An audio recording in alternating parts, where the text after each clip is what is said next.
Hello বন্ধুরা, দেখো আজকে আমি একটা রেসিপি বানাবো চিংড়ি ভাপা চিংড়ি। এই ভাপা চিংড়ি বানানোর তোরে আমি আজকে এখানে 200 গ্রাম চিংড়ি মাছ নিয়ে নিয়েছি। চলো বনিয়ে দেখাচ্ছি। দেখো এরকম করে চিংড়ি মাছগুলোকে ছাড়িয়ে নিয়েছি, সবগুলো এইভাবে ছাড়িয়ে নেব। দেখো এইভাবে সবগুলোকে ছাড়িয়ে নিয়েছি, চলো দেখা যাক। ভাপা চিংড়ি বানানোর তরে মশলা নিয়ে নিয়েছি কাঁচা লঙ্কা, আদা, রসুন, সরিষে আর অল্প পোস্ত আর পেঁয়াজ কুচি। চলো মশলা করে বেটে নেব এগুলোকে। দেখতে পাচ্ছ মশলাগুলো করে নিয়েছি। আদা রসুন একসঙ্গে পেস্ট করে নিয়েছি, কাঁচা লঙ্কা পেঁয়াজ একসঙ্গে পেস্ট করেছি, আর সর্ষে আর পোস্ত যে ছিল সেটা একসঙ্গে বেটে নিয়েছি। কাঁচা লঙ্কা দুটো, পেঁয়াজ কুচি দুটো কাঁচা লঙ্কা রেখেছি। তার সঙ্গে 3টে লাউ পাত শাক অ্যাড করে দেব।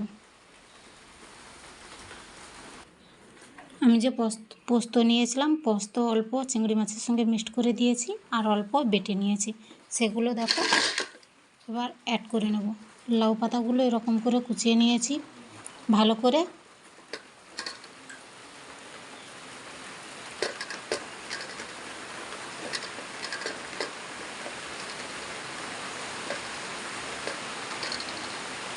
আদা বাটাগুলো দিয়ে দিচ্ছি,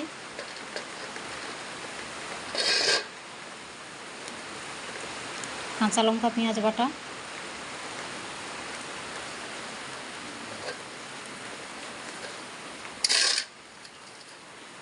পেঁয়াজ কুচি,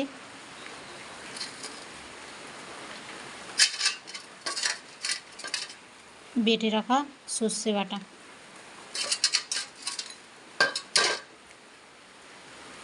সবগুলো একসঙ্গে দিয়ে দিচ্ছি।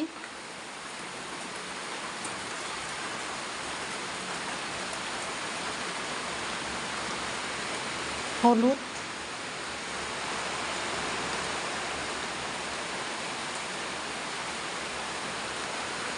কাঁচা লঙ্কা বাটা যেহেতু দিয়েছি আর দুটো কাঁচা লঙ্কা দেবো রেখেছি, তার জন্য অল্প করে গুঁড়ো লঙ্কা,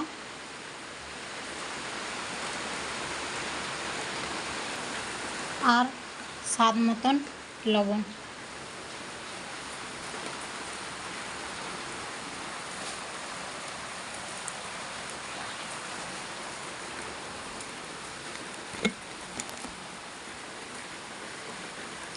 আর সরিষার তেল।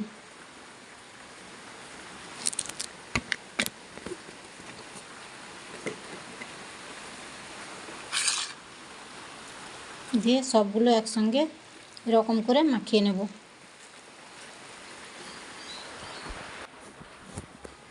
আর অল্প জল অ্যাড করে দিচ্ছি। এরকম করে পুরো মাখিয়ে নিয়ে কাঁচা লঙ্কা উপরে দিয়ে দিয়েছি চালা করে, তার উপরে অল্প সরিষার তেল দিয়ে দেব।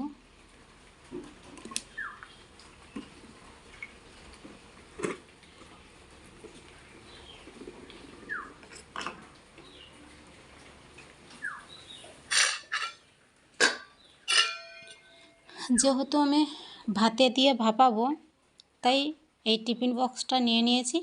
টিফিন বক্সে ভাত হাঁড়িয়ে করে টিফিন বক্সটা দিয়ে ভাপিয়ে নেব।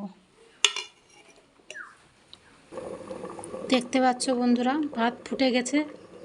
এই পর্যায়ে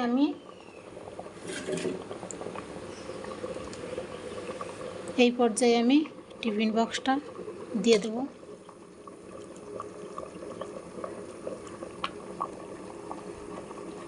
দিয়ে ঢাকা লাগিয়ে দেব। দেখতে পাচ্ছ টিফিন কৌটোটা ভাতের থেকে বের করে নিয়েছি। একে ঠান্ডা হতে দিতে হবে, তার জন্য আমি জলে গুসকে রেখে দেব।